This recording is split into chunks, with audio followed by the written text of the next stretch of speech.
Do we fear the right things? I mean, when we're kids, that measles or flu shot can look terrifying. It's this huge harpoon headed straight for our arm. But a century ago, these were killer diseases. I mean, the Spanish flu killed something like 50 million people. So when we're little, we're just plain wrong to be afraid of a little needle stick. What about flying or taking a train? It's amazing how many people would rather drive. Well, CNN Business looked into this in 2015, and what they found was startling. It turns out that commuter rail, like Amtrak, which had a horrible crash that year, is 12 times safer than driving a car. Subways are 24 times safer, and flying is 96 times safer than driving. By the time you reach adulthood, most of us know somebody in our social circle who died in a car crash, but almost none of us know anyone who died in a commercial airline crash. So we're wrong to fear flying, and we're wrong to fear taking the train. Well, what about other things like, say, climate change? Is it really the number one problem we have to solve in the world? Or is it just a symptom of something much bigger and worse? Something that requires us to think really differently about how we live. Sustainability through massive abundance. I'm Kev Polk, your guide to Edenicity.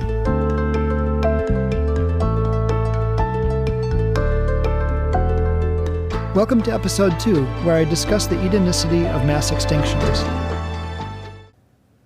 Let's start with our relationship to plants. I mean, think of the plant world. Grass, dandelions, roses, sunflowers, peaches, giant sequoias, mosses, algae. Have you got a favorite plant? I once was sitting in a grove of eucalyptus with a friend, and she asked me what my favorite tree was. And the eucalyptus smelled great. And I thought, wow, yeah, I really like eucalyptus. So that's what I said. Then I asked her, and she said, well, I'm from Japan, and so I'm partial to cherry trees because in the spring the blossoms are just beautiful. But that beauty is absolutely ephemeral. And this is central to the Japanese character, to understand that beauty is fleeting. And so to me, my favorite tree is the symbol of fleeting beauty, the tree that brings us the cherry blossom. So what's your favorite plant? How would you feel if, in your lifetime, that plant went extinct? I miss the American chestnut. There was a beautiful chestnut tree that grew close to where I lived when I was a young child in Michigan. In the fall, we would take walks. It was just this wonderful, welcoming shade tree. Of course, you had to watch out for the prickly chestnuts. And I miss it. It's gone now, as are almost all of the American chestnut trees. They got a blight. They're now critically endangered. And the International Union for Conservation of Nature, which assessed 20,000 plant species, has found that 55 to 65% of all plant species are threatened or worse. Extinctions of plants and animals are now happening at 1,000 to 2,000 times the natural rate. This is the worst extinction since the one that wiped out the dinosaurs 65 million years ago, according to National Geographic. And according to the American Museum of Natural History, this is also the fastest global mass extinction that's ever occurred. And it's entirely our fault. And the worst part about it is that the extinction problem will not go away even if we solve climate change. I mean, if you waved a magic wand and could sequester all of the carbon in the atmosphere, all the excess carbon, overnight, we would still be facing a serious problem with extinction. And I will maintain that that's actually at least as damaging a problem, if not more, than climate change. And that's because extinction is caused by three things: habitat destruction, climate change, and moving species around. So let's break that down. Habitat destruction, accounts for something like half of the mass extinctions. So this is deforestation, housing, pollution, mining, basically anything that we do to use the land and kick other species out or just simply wipe them out is leading to extinctions. One of the biggest problems that we face is simply road building. I mean, I think everybody has seen roadkill on a long car trip, but it's worse than that. It's that the roads themselves chop up the habitat, and so it creates a lot more edge to habitats that were previously large and connected.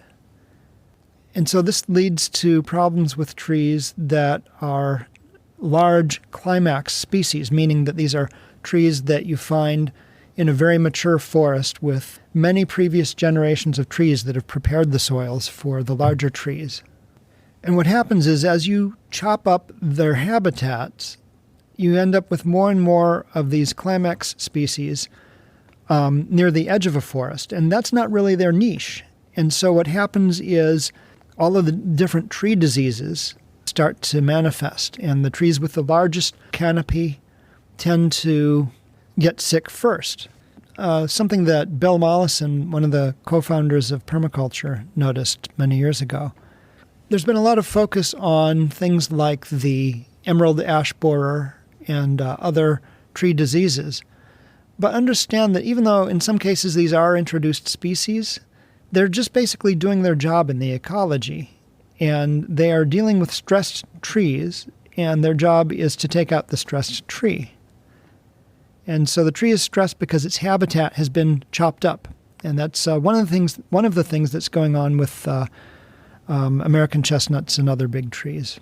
Now, in the case of the American chestnut, the immediate cause is the Cryphonectria parasitica fungus that was introduced from Southeast Asia. So species introductions, mostly unintentional, are just absolutely catastrophic. I mean, there's the kudzu in the American South that just wipes out large amounts of native forest. And by the way, permaculture does not acknowledge the depth of that problem. So climate change is maybe 35% of the problem. Species introductions are maybe 15% of the problem. And in most cases, all three, habitat destruction, climate change, and species introductions, play a role in the destruction of species. Sooner or later, this process of extinction is going to affect major food crops. And sooner or later, if we do nothing, this will kill millions and eventually billions of people. And this is a certainty. We depend on very few crops for most of our nutrition. Honeybees pollinate 70 to 100 crops that provide 90% of the world's food. But last winter, 2018-2019, 30% of the bees were wiped out, according to the Guardian newspaper. This is a level of destruction that is worse than anything that we've seen historically. I mean, typically, over winter, you'll lose about 5% of the bees. Now we're losing 6 times that. This is very scary. So habitat destruction plays a big role in this. In the United Kingdom, 97% of flowering meadow habitat has been lost in recent decades. So this destroys the habitat of competing pollinators. And so the bees are subject to all of the parasites that used to feed on other species. The other thing that happens is that we now depend on just a few bee species to service vast monocrops, such as almonds in California. This is reportedly like sending bees to war. It's very difficult on the bees and stresses them. And again, under stress, they are much easier targets for the parasite. Now, extinction can happen fast. You've probably heard of the passenger pigeon. It is a very famous extinct bird. It went extinct in the late 1800s. And it went from so profuse and massive in 1871 that it was hunted in really large numbers to extinct by 1900, just 29 years later. And what was happening with the passenger pigeon is absolutely textbook case of habitat destruction. They were forest-dwelling birds. And there was so much deforestation in North America in the last few centuries that they were having a harder and harder time finding a place to live. And they were migratory, and so they migrated in giant flocks. And as they migrated to forests that used to exist and couldn't find a home, they would land in farm fields, and they would just be seen all over the landscape. So people hunted them a little bit with a sense of alarm. There were so many of them. Also a bit of glee. They were so easy to hunt. So basically the habitat destruction and then direct interactions with people brought them down. Now, I was thinking about extinction when I was writing a book about living in space, because the big question when you're building a terrarium or any kind of a sealed habitat for many different species is, what share of the resources can any one species claim for itself before basically the whole thing falls apart? There's a number of metaphors that people have used for ecosystems. There's a classic exercise that you do with school groups where you take a ball of yarn and you have everybody in a circle and you kind of randomly pass the ball of yarn from person to person, and they're holding on to the yarn. And it eventually kind of makes this big web.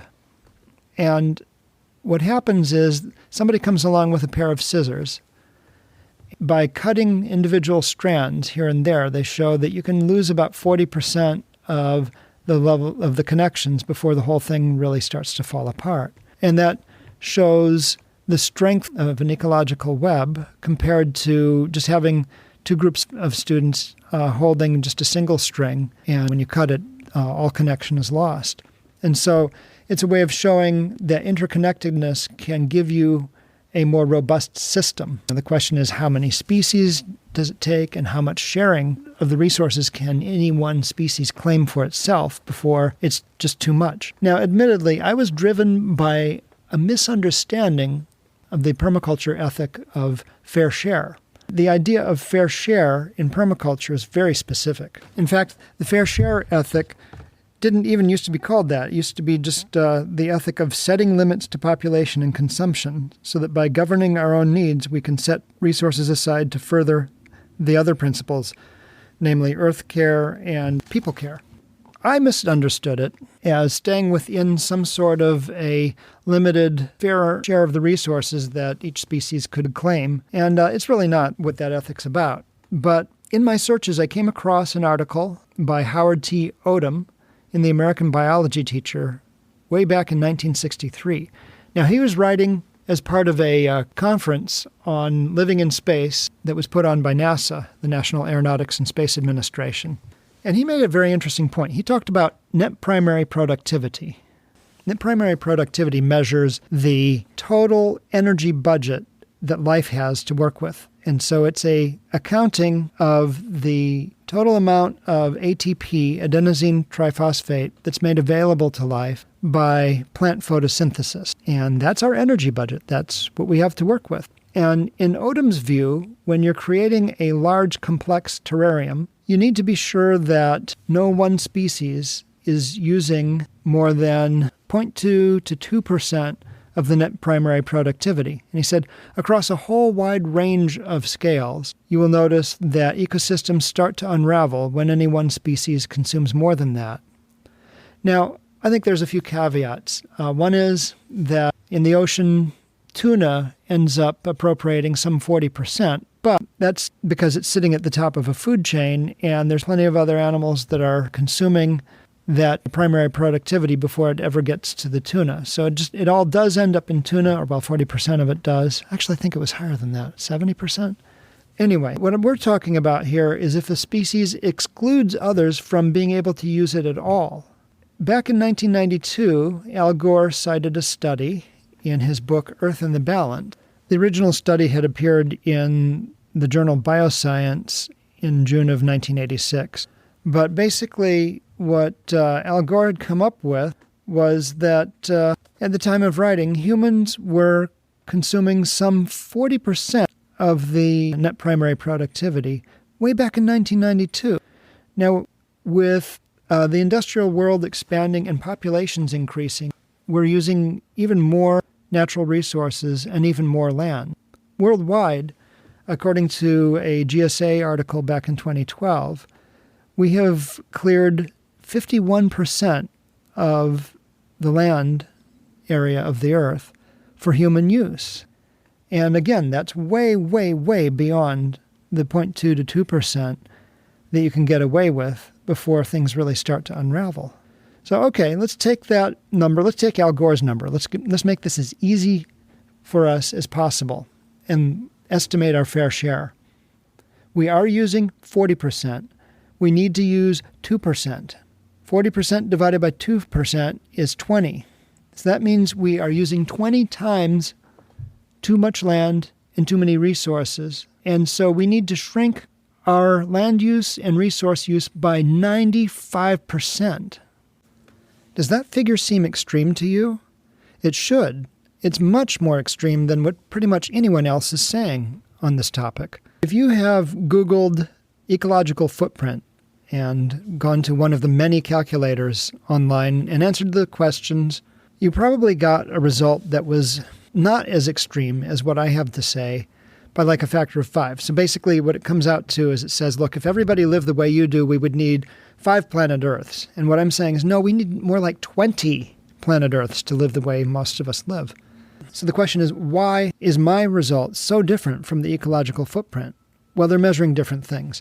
Ecological footprints only look at how much land it takes to meet our needs and absorb our waste products. It neglects extinction. It neglects how much disturbance it takes to break an ecosystem. Now, I could be wrong in the wrong direction. It could be 10 times worse than what I'm saying. But I believe it's at least as bad as what I'm saying, that we need to actually reduce our physical footprint on the land to 2% of the Earth's surface and our total consumption of resources to like 2%, or we're going to be in serious trouble. And we're already in serious trouble, again, due to the extinction rate, which is orders of magnitude more than it has been historically. So if the problem is orders of magnitude worse, then the solution is probably going to be orders of magnitude more intense than what we're experiencing right now. This is a really tight design constraint. Paradoxically, what I've found with design is that when you have extreme design constraints, the creativity of the solutions goes way up. I'm designing to something that is more extreme than many other people are saying. For example, if you look in the National Geographic Cities of the Future issue, I think this was last year in April of 2019, they mention E.O. Wilson's initiative to set aside half of the Earth's land surface in conservation. That's a really good idea, but I'm saying actually it should be more like 98%, and that's what I'm designing to. And again, there's going to turn out to be some amazing advantages to designing to that point rather than just to half. So we need to shrink our land use and resource use by 95%. Is that even possible? Amazingly, yes. How? By making strong design choices. This involves, first of all, making trades, not compromises. We need to get rid of cars at the level of city design, and this is actually a trade of a very destructive cultural identity for much greater health, safety, mobility, wealth, and habitat restoration. Now look, getting rid of cars is a big deal. Literally many, many billions of dollars have been spent on making us identify ourselves, our very selves, with cars. I mean, what happens when somebody gets a really good job or a big promotion? Almost always in American culture, what happens is they buy a car that more directly reflects who they think they are. I mean, I'm not even immune to this. I picture myself, when I've made it someday, I'm going to own a Tesla. I'm actually working really hard to make sure that what I really put my energy into owning is a Brompton, which is a fold-up bike. But it's very tempting to identify with cars in our culture. And so the design trade is a very deep cultural identifier for the much subtler gains of greater health, safety, mobility, wealth, and habitat restoration. The next strong design choice we need to make is to aggregate rather than separate functions. And I'm going to get into more details in a few episodes. But our reference design, which you can download in the show notes, has bike paths that are covered for year-round use. Now, the way that I suggest we cover the bike paths is to use photovoltaic cells. And there's a lot of advanced technologies coming down the pike that might make this interesting. So, for example, there's thin film photovoltaics that could actually be embedded in glass or plastic to provide a semi-transparent cover so that you could ride under a seemingly open sky with some ultraviolet protection and total rain protection that's also generating solar energy. And of course, there's plenty of off-the-shelf technologies that would do the job quite well also today. Now, as an aside, with energy generated close to home, you're going to lose a lot less of it in power lines due to line loss. And you might wonder, well, hey, that's well and good, but what about when the sun sets? What do you do for power then? And it happens that city-scale energy storage is getting pretty easy to come by. There's some high-capacity thermal energy batteries that seem to be very simple to implement, very inexpensive.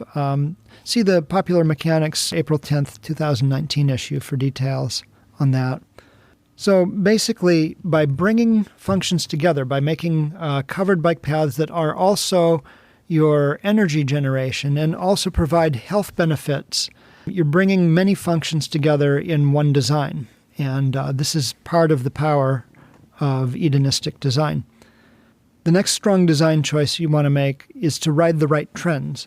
So, for example, a lot of young people these days in the U.S. and much of the industrial world are a lot less interested in owning a house than the preceding generations. And so there's a real push for renting rather than owning, and in general for access rather than ownership. So there's a lot of sharing going on. There's tool libraries springing up all over the place, maker spaces all over the place. People are beginning to see the downside of ownership, which includes storage and disposal and security, and they just don't want to handle it. And so if you design in harmony with that trend, then, of course, you can drastically shrink your resource demand and the costs and provide access to much higher quality items and experiences for many more people than would previously be possible. Another trend that you see in that same generation is that people are just not cooking at home as much anymore, and that might be a good thing. There's a lot of waste, a lot of household waste involved in home cooking because there's a lot of packaging waste, which in Edenicity's farm-to-table culture wouldn't have to exist at all. You basically just bring your produce in from the fields and cook it up right there in your cafe farm kitchens. And so there'd be very little storage waste. So this is how choosing carefully among the many trends which ones to design into your city can meet your environmental and quality of life goals at the same time. Something that I'll get into in episode 9 will be factoring redundant elements. And this is huge. This is basically what I used to do in software. It's what they're doing a lot in Tesla and Elon Musk's other company, SpaceX. And it's something that no one's really done in real estate. In fact, quite the opposite. And that's a field that's just ripe for a disruption that's as big as like Apple Computer in 1976 or Tesla in 2008. And the final strong design choice that's going to help us is to use and learn from natural ecology. So, for example, garden and farm soils are 99% sterile, according to an article in the August 26, 2005 issue of Science magazine. Gans, Wanininsky, and Dunbar compared the biodiversity of farm soils to forest soils. And what they found was in a handful of garden soil, you'll find, of course, billions of individual microbes of one sort or another, but about 10,000 different species of them. Now, that may sound like a lot, but in the same handful of forest soil, where you have a healthy climax forest, so it's a well-established forest, you're going to find like 1 million species. So there's 100 times more biodiversity in that soil. And that greater diversity increases the retention of nutrients. That's why forests don't need as many inputs, such as fertilizers, minerals, mulch, even water, as compared to a farm or a garden. And we can use this in designing cities. The urban theorist Jane Jacobs commented that local economies are similar to healthy ecosystems in this respect. A greater diversity of local businesses, she argued, tends to keep money circulating longer in a neighborhood.